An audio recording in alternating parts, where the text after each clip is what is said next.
My name is Grace Yoon. I'm 42 years old. I was born in New Milford, New Jersey, and I'm a production designer.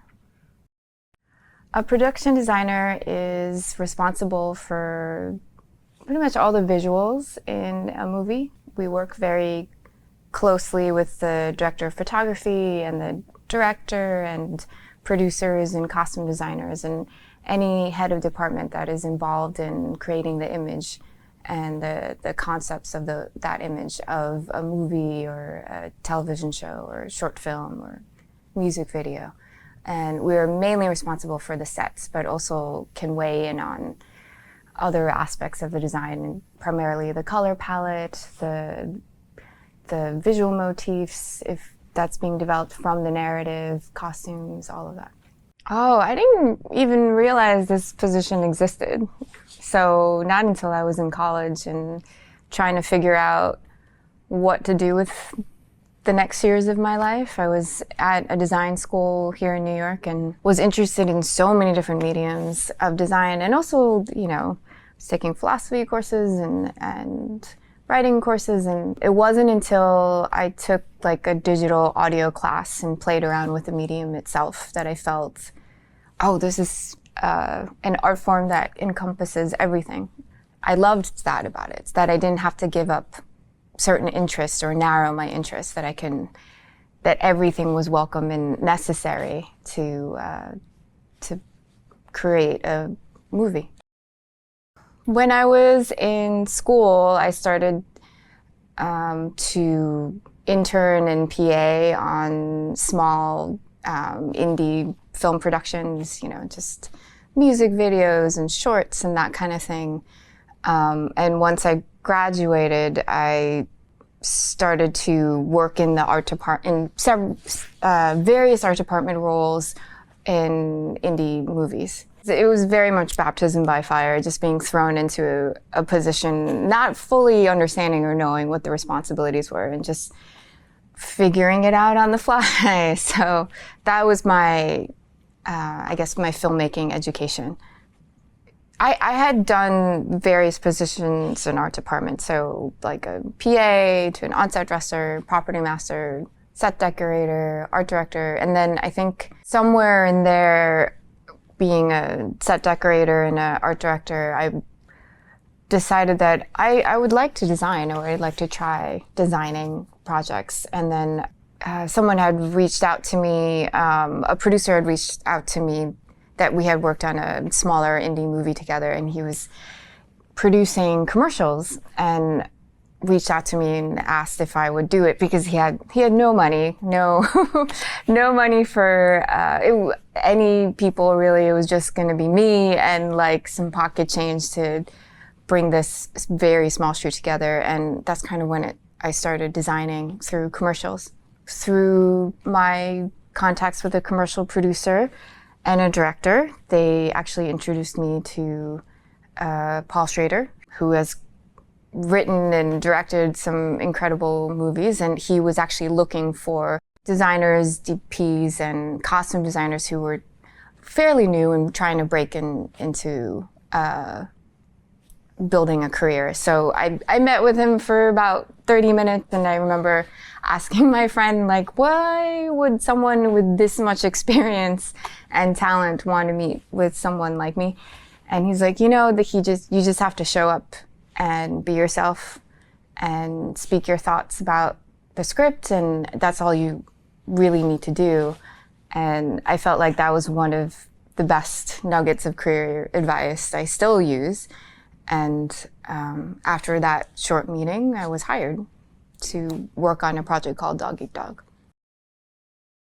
I think my primary responsibility is to make a director's vision a reality, but I do feel like I bring, and many production designers bring, their own perspective to the narrative and to the way they see things. And I think what makes for a very creative, expansive collaboration is when a designer and director can really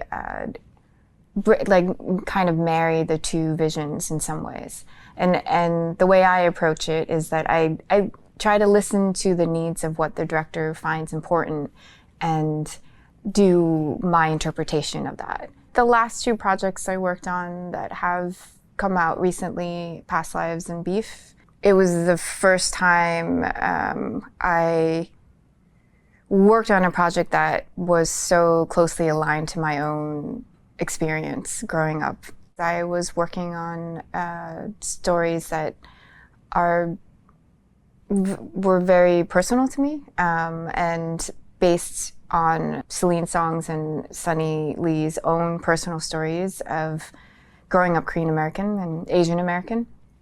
I think the first time I met with Celine was through Zoom, and we immediately felt a kinship and had a shorthand. Just after having read her script and diving into those experiences and listening to her speak of her personal story, I had so much to relate to as well with her upbringing and her feelings of moving to New York and developing a career here.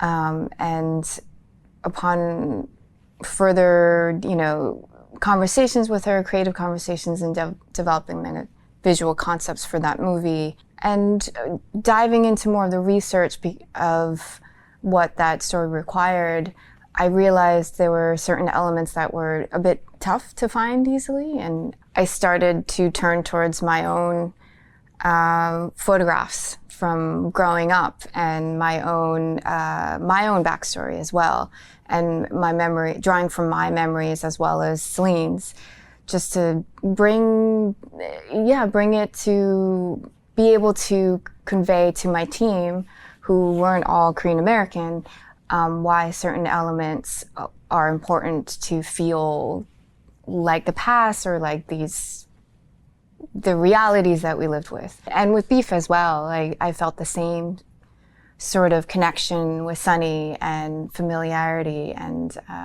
drawing from our own past experiences. To get really personal, I think, as a kid, I spent a lot of time alone, and I think I was one of those kids that could spend hours and hours daydreaming. And I realize as an adult now, looking back, that daydreaming was a coping mechanism for me to deal with some of the more challenging times in my life. And I realize now that I still utilize daydreaming as part of my profession. I'm actually daydreaming the movement of a space. I'm like building it in my head. I'm building the set in my head and imagining myself as the character and the camera moving through the space and playing out the scene in my head. And usually that's how my ideas for sets will solidify, just through that mental building process. But I realize all my capacity for that, my practice and training for that really happened in my childhood. Once I started this profession, I got the sense of everything I went through when I was younger actually primed me for this type of work.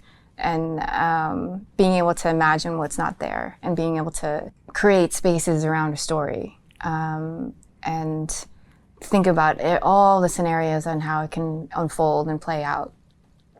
And also the time that I had in isolation and when I was a kid, and I would rearrange the furniture in my house all the time and get in trouble for stealing the kitchen chairs, and I played a lot by myself in nature and would create stories around objects and create stories, around twigs and rocks and that kind of thing. And I think what I do now is kind of what I did then.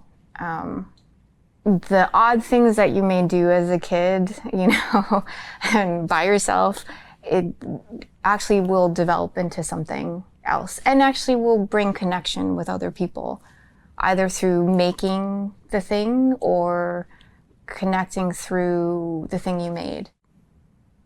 Because I spent a lot of time in isolation when I was younger, I developed a very strong inner voice. And I think, looking back, I think it has served me well in terms of the decisions I've made and on what I want to do with my life, because a lot of it felt unplanned, and because I didn't even know this position existed. I didn't even know I could be working as a filmmaker or any of that, or even as in an artistic position. But I think along the way, each step, I would have this sense of like a desire or a sense of guidance, you know, an inner guidance that would be like, okay, let's try this, or let's discover this, or let's see where this takes you. Or in sometimes moments of desperation, I'm like, I just need to do something that speaks to the frustration I'm feeling right now with the world, or I need to work on something that will help exercise, you know, something that I'm curious about. So I think that inner voice has been my guide more than I realize. And like looking back at I feel like it's interesting that this is being taped now at the age I am, because I feel like, oh, okay, this is my midlife point where I'm naturally reassessing, like, where am I going? What am I doing? What have I done? All of that. So it's thinking about it, I'm realizing that that voice has always been there and has been a great guide for me and has brought me to where I am at this moment. My name is Grace Yoon, and this is my Korean American story.